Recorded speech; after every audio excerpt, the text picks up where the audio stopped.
Europe 1, 16h-18h. Historiquement vôtre. Stéphane Bern. Aujourd'hui, dans Historiquement Vôtre, avec Jean-Luc Lemoyne, David Castel-Lopez et Olivier Pouls, ont réuni des personnages qui leur ont fait voir la vie en rose. Après Fernand Olivier et Édith Piaf, vous nous racontez, Jean-Luc, le président du Stade français qui a fait voir la vie en rose à ses joueurs, Max Guazzini. Ici, Londres. Max Guazzini est un homme qui révolutionne tout ce qu'il touche.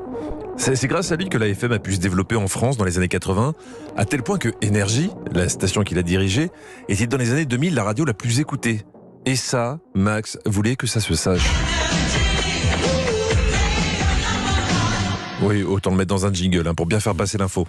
Max Guazzini, c'est l'art et la manière de tout transformer, en beaucoup mieux. Vous lui donnez un Yorkshire, il le pimpe en Labrador. Et c'est en cassant les codes qu'il va rendre le rugby ultra sexy. Passer de la radio au rugby, facile pour lui, le roi du grand écart. À l'âge où les petits garçons rêvent de devenir pompiers, le petit Max, originaire de Marseille, rêve, d'après vous, de quoi il rêve? Il voulait devenir quoi, Max Guazzini? Coiffeur. Non. Dalida. Dalida, non. Ça sera plus tard. Un truc chic ou pas, genre où alors... Mais c'est surprenant. C'est surprenant. Quand on connaît la suite, c'est surprenant. Parfumeur. Non, il voulait Enfant de cœur. pas loin. Il voulait devenir prêtre. Ah.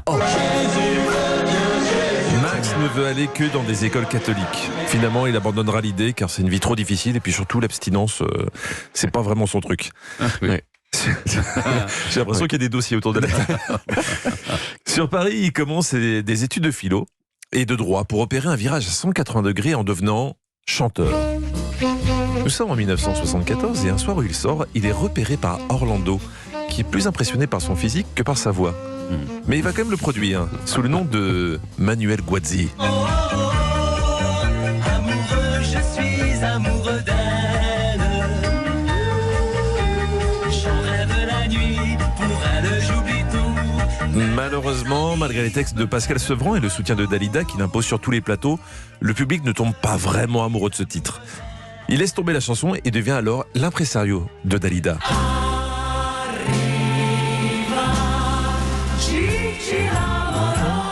Chez elle, il croise presque autant d'hommes politiques que sur un plateau de Cyril Hanouna. Et de tous les bords, Mitterrand, Sarkozy, Jack Lang, Delanoë. Il en profite pour se faire un solide carnet d'adresses. En 1982, ses compétences juridiques le mènent dans la radio libre Énergie, qui va devenir sous sa direction la station qui fait et défait les carrières. Madonna, Sting ou encore Mick Jagger lui mangent dans la main et il lance des groupes comme Image, Début de soirée ou encore Europe. Tout lui réussit à Max. Alors quand en 1992, on lui demande de relancer le Stade français, alors en 4e division, il se frise les moustaches. Il a déjà plein d'idées pour relooker ce sport qui n'attire pas les foules et qui sent bon le cassoulet. Avec lui, le rugby à papa va devenir tendance. Stéphane Plaza, pourtant expert en homestaging, n'en croirait pas ses yeux.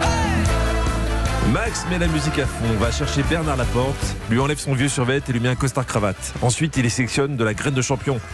Moscato, Dominici, Gomez, Dominguez. Il baisse le prix des places et propose pendant les matchs des animations qui feraient passer le Super Bowl pour une fête de Noël de la Cogip. Des pom-pom girls, des catcheurs, des concerts, les danseuses du Moulin Rouge qui labourent le terrain avec leurs talons. C'est une régalade absolue. Le ballon du match descend du ciel avec un ange ou arrive sur le nez du notari. Rien n'est trop grand, rien n'est trop fou. L'autre révolution, évidemment, ce sont les maillots. Avant, les maillots sentaient juste la transpiration. Depuis Max, ils sont conçus pour qu'on ait envie de les porter en discothèque.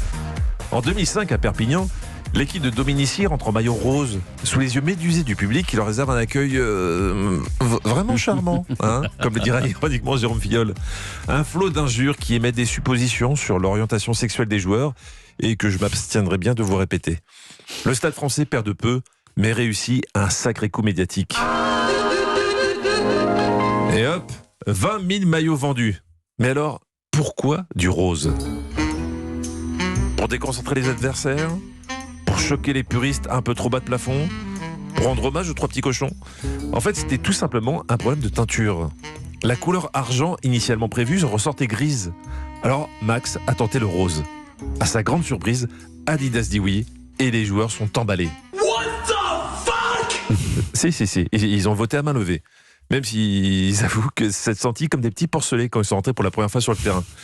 Mais si Max a pensé au rose, c'est aussi pour sa symbolique religieuse. T'as Ça vous étonne, hein? Bah oui. Dans la religion catholique, le rose porté par les prêtres avant Noël et avant Pâques est synonyme de réjouissance à venir, comme un match qu'on va gagner. Du coup, il récidive avec un autre maillot rose devenu mythique, le Blanche de Castille, qui n'est autre qu'une vierge pop art customisée pour contourner l'interdiction faite par Adidas. Max, qui va tous les dimanches à la messe, fait rimer religion et paillettes. Max, un homme à part dans le monde du rugby.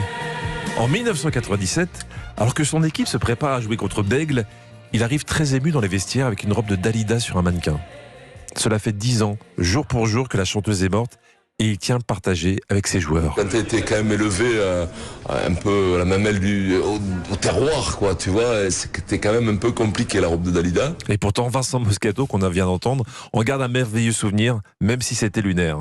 Mais tout le monde adhère et c'est une vraie cohésion qui se crée au sein de l'équipe qui, sous sa présidence, monte en première division, est 5 fois championne de France et remplit les stades. Oui, enfin, ce que vous attendiez depuis le début, Stéphane, je vous connais, le calendrier des dieux du stade. En 2000, Max entend parler d'un calendrier à l'étranger dans lequel des sportifs sont dévêtus et il trouve étrangement que c'est une bonne idée. Les joueurs se proposent spontanément pour être dedans, même si personne ne veut faire février, le mois le plus court. Le critère de sélection, les abdos. Les abdos. S'ils ont du ventre, c'est pas possible.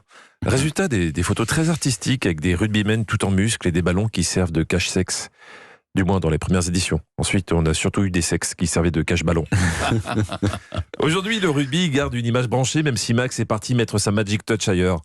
Adepte des messes en latin, il a sorti en 2011 un album de chants grégoriens qui est devenu disque d'or.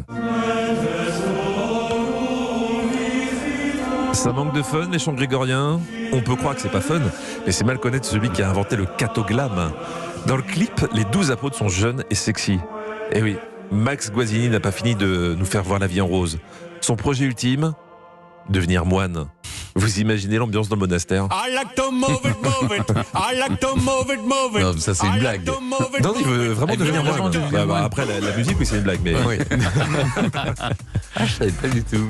il a plein de projets. Et Oui. puis, il est très croyant. Oui, je vous crois. Merci beaucoup Jean-Luc. Historiquement vôtre.